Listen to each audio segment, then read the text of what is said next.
আসসালামু আলাইকুম প্রিয় দর্শক, আপনারা সবাই কেমন আছেন? আশা করি সবাই আল্লাহর রহমতে ভালো আছেন। বর্তমান প্রেক্ষাপটে যে দ্বন্দ্বগুলো চলতেছে তার সাথে এবং শায়েখ আহমদুল্লাহ হুজুরের সাথে এই দ্বন্দ্ব নিয়ে কিছু কথা বলতে চাই আমি। যারা ফেসবুক থেকে দেখছেন অবশ্যই ফেসবুকটা ফলো করে দিবেন, যারা ইউটিউব থেকে দেখছেন অবশ্যই ইউটিউবটা সাবস্ক্রাইব করে দিবেন। তো হয়তো শায়েখে ভুল করতে পারে, এটা হলো ওদের ব্যাপার, ওদের বিষয়।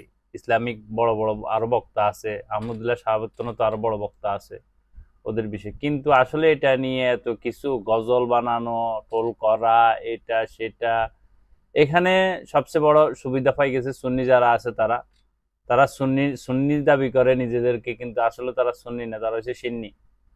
এই সিন্নিরা অনেক সুযোগ পাই গেছে। আশা করি যারা সিন্নি আমার ভিডিওটা দেখবেন অবশ্যই কমেন্ট বক্সে মতামত জানা যাবে।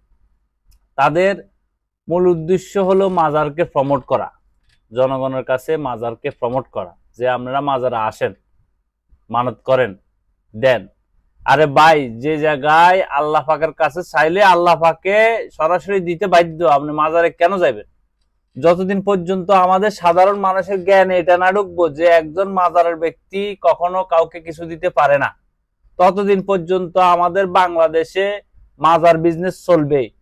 পৃথিবীর বড় বড় এত বড় বড় দেশ যেখানে অনেক নবী শুয়ে আছে, অনেক সাহাবাই কারামরা শুয়ে আছে, এই যে মদিনাতে কত সাহাবাই, কত নবী আছে, ওমানে আছে, জর্ডানে আছে, বিভিন্ন দেশে আছে, আরব গালফের ভিতরে সব নবীদের রওজা। কিরে ভাই, যদি মাজার নিয়ে বিজনেস চলতো, কবর নিয়ে বিজনেস চলতো, তাহলে তো বড় বিজনেস চলতো সৌদি আরবে।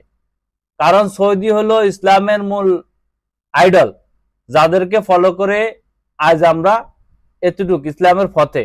কিন্তু যদি মাজার নিয়ে ব্যবসা চলতো, যদি কবর নিয়ে বিজনেস চলতো, সাধারণ মানুষের মাথায় এটা কেন ঢুকতেছে না যে যদি একজন মৃত ব্যক্তি দিতে পারতো তাহলে সবচেয়ে বেশি চাওয়া হইতো মদিনাতে হযরত সাল্লাল্লাহু আলাইহি সাল্লাম, আমাদের প্রিয় নবীর রওজা মোবারকে, ওইখানে চাওয়াটা নিষেধ।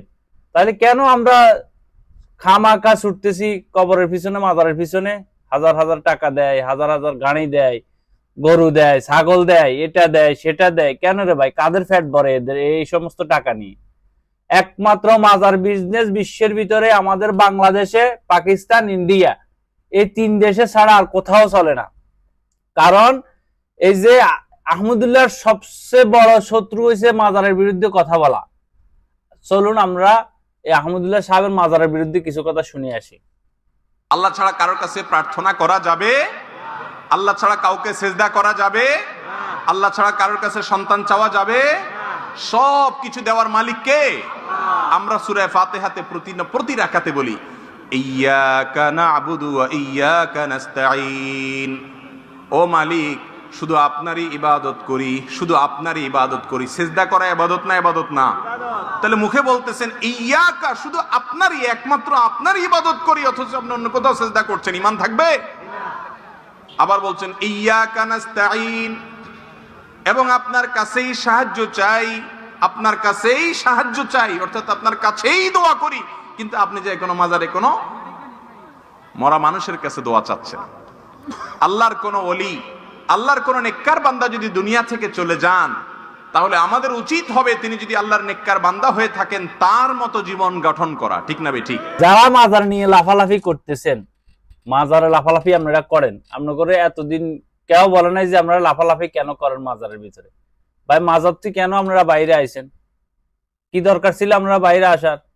হ্যাঁ, আপনার মাজারের বিরুদ্ধে কথা বলতে পারে, স্বাভাবিক। আপনি এটা কেন বুঝতেছেন না যে একজন মৃত ব্যক্তি যদি দিতে পারতো তাহলে আমাদের নবীজি সবচেয়ে বেশি দিত। আমাদের নবীজি যেখানে নিজে নিষেধ করছে যে আমার কাছে কিছু চাইও না, কিছু চাইতে হলে তুমি আল্লাহর কাছে চাও। যেখানে আমাদের আদি পিতা হযরত আদম আলাইহিস সালাম ভুল করছে, সেখানে আমরা তো মানুষ, তুচ্ছতা ছিল, তার তুলনাতে একদম তুচ্ছ আমরা। আসলে মানুষ বলতে ভুল আছে, ভুল করে, সে যত বড় আলেম সাহেব হোক না কেন তার ভুল আছে, কারণ সে মানুষ। সুন্নির একজন বড় বক্তা ছিলেন মাওলানা আলাউদ্দিন জিহাদি। এখন আলাউদ্দিন জিহাদিকেও দেখতে পারে না, কারণ সে কিছু কথা ইতিমধ্যে পাশ করছে, পর্দা ফাঁস করছে মাজারের বিরুদ্ধে।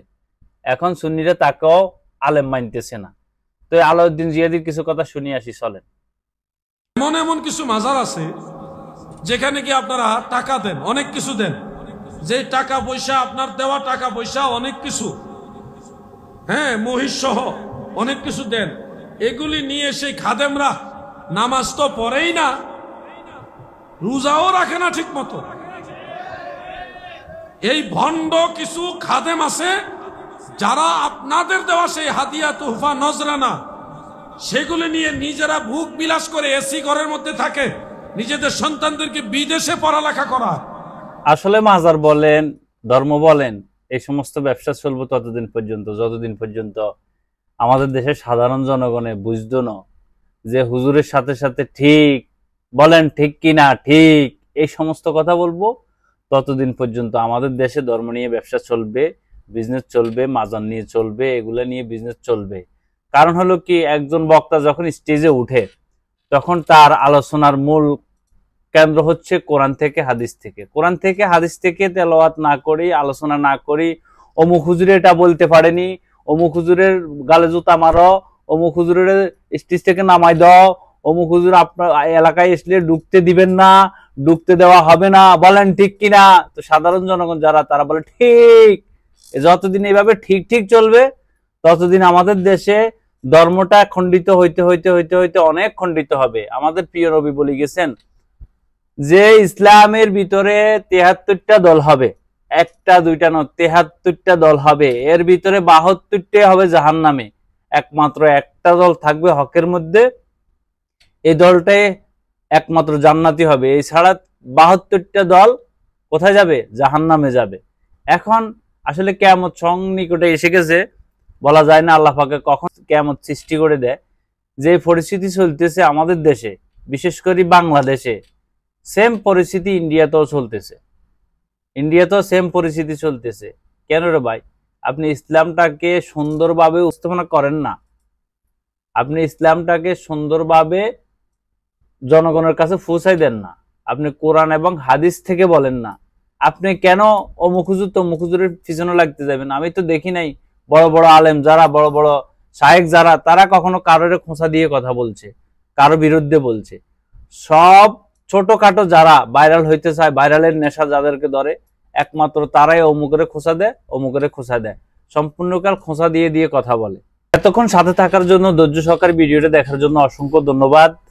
আমি আব্দুল মালেক ওমান থেকে আজকের জন্য বিদায় নিতেছি। সবাই ভালো থাকবেন, সুস্থ থাকবেন। আসসালামু আলাইকুম রহমতুল্লাহ।